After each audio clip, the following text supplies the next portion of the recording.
हमारी ईस्ट सिक्किम की यात्रा की शुरुआत बागडोगरा एयरपोर्ट से हुई। एयरपोर्ट पर उतरते ही ठंडी हवा के झोंकों ने हमारा स्वागत किया। यहाँ से हमने गैंगटॉक के लिए अपनी यात्रा शुरू की। घुमावदार पहाड़ी रास्तों, घने जंगलों और तेज बहती नदियों के बीच सफर बेहद रोमांचक था। रास्ते में हमें तेजपुर, रंगपो और कई खूबसूरत गाँव देखने को मिले। लगभग 4 से 5 घंटे की यात्रा के बाद हम गैंगटॉक पहुँचे और अपने होटल में चेक इन किया। शाम को हमने गैंगटॉक की हल्की सर्दी का आनंद लिया और अगली सुबह की यात्रा के लिए तैयार हो गए। सुबह सुबह हम चांगू लेक के लिए निकल गए। ये झील समुद्र तल से लगभग 12,310 फीट की ऊंचाई पर स्थित है और अपनी नीली जलराशि और बर्फ से ढके पहाड़ों के लिए मशहूर है।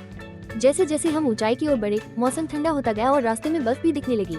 झील पर पहुंचते ही मन मंत्रमुग्ध हो गया। चारों तरफ बर्फ से ढकी पहाड़ियां और झील का शांत पानी किसी स्वर्ग से कम नहीं लग रहा था। सफर के दौरान जब हमने पहली बार कंचनजंगा की झलक देखी तो हमारी आंखें उस अद्भुत नजारे पर ठहर गयी। कंचनजंगा दुनिया की तीसरी सबसे ऊंची चोटी है, जिसकी ऊंचाई 8,586 मीटर 28,169 फीट है। ये सिर्फ एक पर्वत नहीं बल्कि सिक्किम और भारत की शान है। जैसे ही हमने पहली बार इसकी झलक देखी, हमारा मन रोमांच और खुशी से भर गया।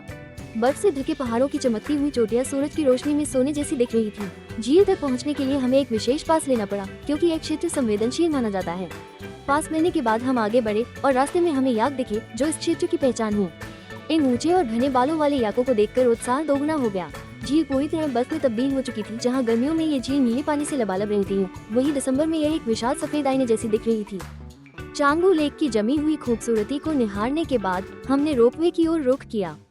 ऊपर से देखने पर पूरा इलाका किसी सफेद स्वर्ग की तरह लग रहा था। चारों ओर बर्फ की मोटी चादर, दूर दूर तक फैले सफेद पहाड़ और उनके बीच में चमकती हुई चांगू लेक। फिर हमने वहाँ बर्फ के नज़ारे देखे। इसके बाद हमने बाबा हरभजन सिंह मंदिर की ओर प्रस्थान किया। चारों तरफ बर्फ से ढकी पहाड़ियाँ और झील का शांत पानी किसी स्वर्ग से कम नहीं लग रहा था। इसके बाद हम बाबा हरभजन सिंह मंदिर पहुँचे, जो भारतीय सेना के वीर जवान बाबा हरभजन सिंह को समर्पित है। कहा जाता है कि उनकी आत्मा आज भी सीमा की रक्षा करती है। इस पवित्र स्थान पर आकर मन में असीम श्रद्धा जागी। यहाँ पर सेना द्वारा बनाए गए संग्रहालय और स्मारकों को देखकर भारतीय सेना की वीरता का अनुभव हुआ। मंदिर में बाबा हरभजन सिंह की तस्वीर के सामने श्रद्धालु सिर झुका रहे थे और यहाँ आने वाले भक्तों की मान्यता है कि बाबा हरभजन सिंह आज भी किसी न किसी रूप में अपनी ड्यूटी निभा रहे हैं। भारतीय सेना के जवान उन्हें बहुत सम्मान देते हैं और उनकी कुर्सी तक हमेशा खाली रखी जाती है, मानो वे आज भी वहाँ उपस्थित हों। हमारी अगली मंजिल थी नाथुला पास, जो भारत और चीन की सीमा पर स्थित है। ये स्थान समुद्र तल से 14,140 फीट की ऊंचाई पर स्थित है और यहाँ की ठंड बेहद कड़ाके की थी। जैसे ही हम वहाँ पहुँचे, बर्फीली हवाओं ने हमारा स्वागत किया। यहाँ से हमें चीन की सीमा की झलक मिली और भारतीय सेना के जवानों को देखकर गर्व महसूस हुआ।